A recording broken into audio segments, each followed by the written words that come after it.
नमस्कार दोस्तों। राजीव गांधी कोई बहुत बड़े बिजनेसमैन तो थे नहीं, ना तो कोई इंदिरा गांधी बहुत बड़ी बिजनेसमैन थी, और नेहरू भी कोई खास बड़े बिजनेसमैन नहीं थे। यानी बिजनेसमैन थे ही नहीं, तो फिर संपत्ति कहाँ से आ गई राहुल गांधी के पास, प्रियंका गांधी के पास संपत्ति कहाँ से आ गई, और इस सोनिया गांधी के पास संपत्ति कहाँ से आ गई। प्रधानमंत्री की सैलरी से इतनी बड़ी रकम तो इकट्ठी नहीं हो जाती कि 700, 800 और 2000 करोड़ रुपए इकट्ठे हो जाएं, तो फिर ये पैसा कहाँ से आया।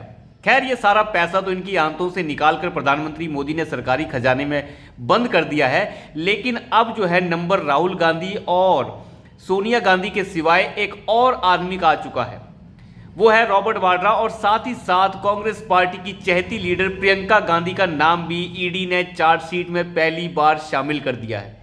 मैं आपको बता दूं, एनफोर्समेंट डायरेक्टरेट यानी प्रवर्तन निर्देशालय ने चार्जशीट के अंदर प्रियंका गांधी का नाम पहली बार शामिल कर लिया है। उनका नाम पहले कभी नहीं आया था। हालांकि उनका नाम आरोपी के तौर पर इसके अंदर नहीं लिखा गया है। उनका ये कहना है कि एक आरोपी जो जमीन खरीद का आरोपी है हरियाणा के अंदर, उसके साथ प्रियंका गांधी के जुड़े होने के सबूत मिलते हैं। इसलिए ईडी ने पहली बार प्रियंका गांधी और रॉबर्ट वाड्रा का नाम तो पहले से शामिल है, तो प्रियंका गांधी का नाम पहली बार शामिल इसमें कर लिया है। अब इन लोगों के पास करोड़ों की संपत्ति कैसे आ गई, इसका पता तो आपको यहां से पता चल ही जाएगा।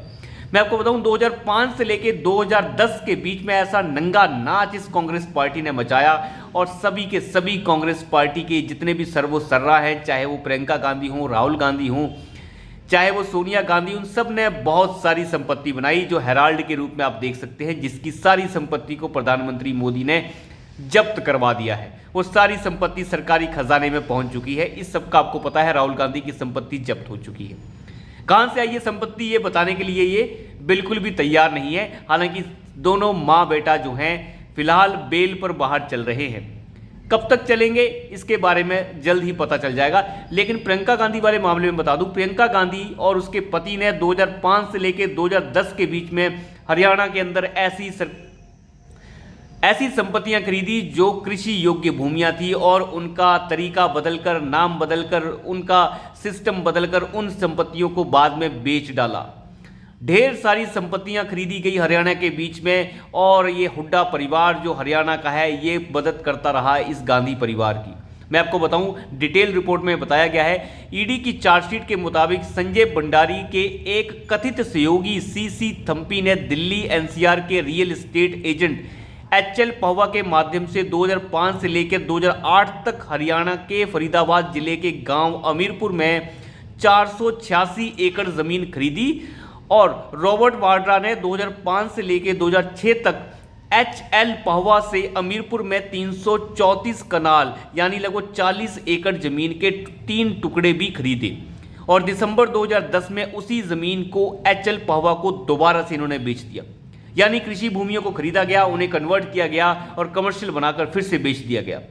चार्जशीट के मुताबिक रॉबर्ट वाड्रा की पत्नी प्रियंका गांधी वाड्रा ने अप्रैल 2006 में एचएल पहवा से अमीरपुर गांव में 40 कनाल यानी 5 एकड़ कृषि भूमि खरीदी, और 1 फरवरी 2010 में उसी जमीन को एचएल पहवा को दोबारा से बेच दिया, यानी कमर्शलाइज करके। इस दौरान पहवा को भूमि अधिग्रहण के लिए नकदी भी प्राप्त हुई थी। अब आप अंदाजा लगा के देखिए कि कैसे ये पूरा खेल और नंगा नाच कांग्रेस पार्टी मचाती रही, और 2005 से लेकर 2010 के बीच में पूरा नंगा नाच मचाया गया हरियाणा की जमीन का। ईडी ने आरोप लगाया है कि रॉबर्ट वाड्रा ने बिक्री का पूरा पैसा पहवा को नहीं दिया।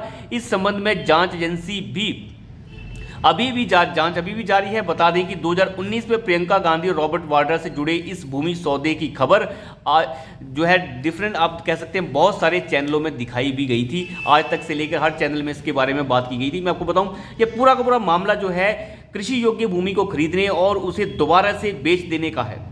ये तो यानी पूरा का पूरा मामला जो है बिल्कुल कौड़ियों के भाव जमीन को खरीदा गया, और इसमें मदद की हरियाणा के हुड्डा परिवार ने, और इस हुड्डा परिवार ने इस गांधी परिवार को पूरी तरीके से अमीर बनाने में हर योगदान दिया। तो मैंने जैसे कि वीडियो की शुरुआत में कहा, क्या राजीव गांधी बिजनेसमैन था? क्या इंदिरा गांधी बिजनेसमैन थी? क्या नेहरू बहुत बड़ी संपत्ति छोड़कर गया था? नेहरू के पास तो कोई भी संपत्ति नहीं थी। फिर इन लोगों के पास ये संपत्ति कहां से आई? हेराल्ड की 2000 करोड़ से ज़्यादा की संपत्ति इनके नाम कैसे हो गई? मात्र कौड़ियों के भाव हेराल्ड को खरीद लिया इन लोगों ने और दलाली करते रहे ये कांग्रेस पार्टी के जितने भी दलाल हैं, लेकिन कभी सच को सामने नहीं आने दिया।